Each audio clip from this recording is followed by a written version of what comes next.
précédent passage, on avait 7 coureurs. À l'avant, nous allons retrouver donc les hommes de tête, 15 secondes. Ah, on va voir certainement que des hommes présents à l'avant sur le groupe de tête, et notamment Stéphane Chevalier qui est revenu avec également Jean-Michel Legrand qui est revenu à l'avant du groupe de tête. Messieurs, prochain tour, il y a prime.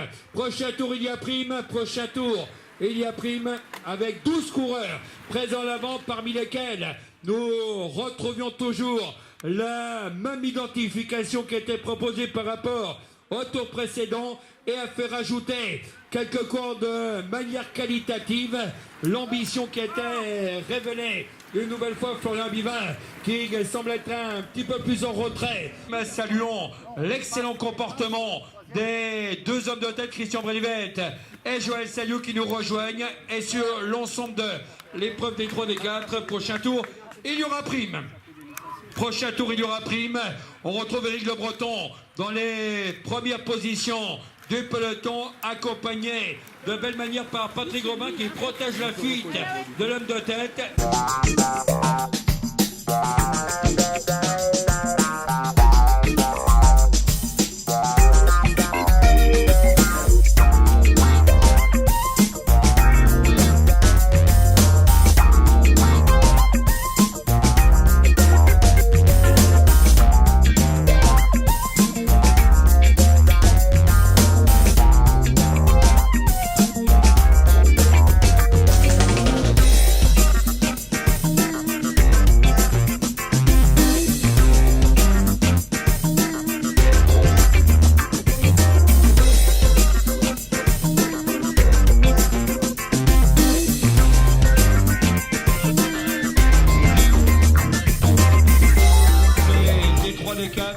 À 4 tours de l'arrivée, et prime permettant de retrouver qualité qui était révélée par Jean-Charles Tanve de Vitry, qui nous rejoint une nouvelle fois. On rappelle au D3, D4, si d'aventure les D1, D2 qui se présentent une nouvelle fois. Donc on rappellera de laisser passer donc le véhicule de tête. La situation a évolué. 2 hommes à l'avant, donc 2 coureurs. À l'avant, on va retrouver Olivier Personic et Vincent Carlouet, les 2 hommes de tête.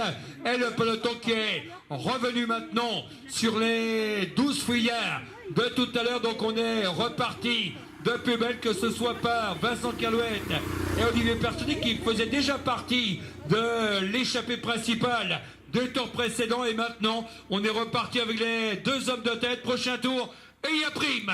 Prochain tour, il y a prime. Et tour suivant, également, nous allons retrouver dotation qui nous permettra de féliciter les ambitions des uns et des autres. Et en particulier à 3 tours de l'arrivée, la stratégie qui est révélée dans l'ensemble des attaques, qui s'avère infructueuse pour le moment. L'heure le pavé qui paye. Vous laissez partir. Vous laissez partir les D1, D2, donc l'ensemble des 3, des 4 sont invités à laisser partir. Arnaud Lecarec qui prendra la prime avec Vincent Carlouet et bien sûr Olivier Personic. Les D3, des 4, vous décrochez. Les D3, des 4, vous décrochez sous peine de mise hors course. Vous décrochez pour les D3, des 4, vous laissez partir les hommes de tête. Le peloton des 3e catégorie, André Lemat, qui tente de sortir du peloton principal. Peloton qui est à 2 tours de l'arrivée, donc à 2 tours de l'arrivée pour les D1, D2. On rappellera donc pour les D3, D4, situation qui était à 3. Dernier tour sur le passage et dotation qui nous permet de rappeler dernier tour et dotation du Sterenens. Aventure, vous êtes revus par l'ensemble des D1D2. Vous laissez partir les D1D2. Merci de votre compréhension. Donc le peloton qui arrive juste derrière, vous laissez partir les D1D2. Vous êtes à 2 tours de l'arrivée pour les D3, D4. 2 tours de l'arrivée. 2 tours de l'arrivée pour les D3, D4. Et dernier tour en ce qui concerne les D1D2. Les D1D2 qui nous rejoignent maintenant à la chasse des 3 hommes de tête, un écart qui est supérieur maintenant à la minute pour le peloton qui nous rejoint, Erwan Lecor emmenant celui-ci. Donc dernier tour pour les D1, D2. Dernier tour pour les D1, D2 avec les 3 hommes de tête que nous rappelions. Donc Olivier Personic du Vélosport de Plumagor, Vincent Kerlouet va partir avec maintenant 2 hommes à l'avant, Olivier Personic, Arnaud Le Cairec qui lance maintenant les hostilités pour les derniers mètres de l'échéance et victoire qui sourira à l'un d'entre eux avec le CC Bourblanc qui vraisemblablement va triompher par l'intermédiaire d'Arnaud Le Cairec qui était présent sur les routes de montagne il y a quelques jours et qui a véritablement bien préparé son affaire. Victoire d'Arnaud Le Cairec, 2e Olivier Personic, merci de saluer Vincent Kerlouet, 3e de l'épreuve de podium connu. Dès à présent, on va retrouver l'ensemble des pelotons des D1D2 dont ça sera l'arrivée du tour. Dernier tour pour les D3, D4 et Prime.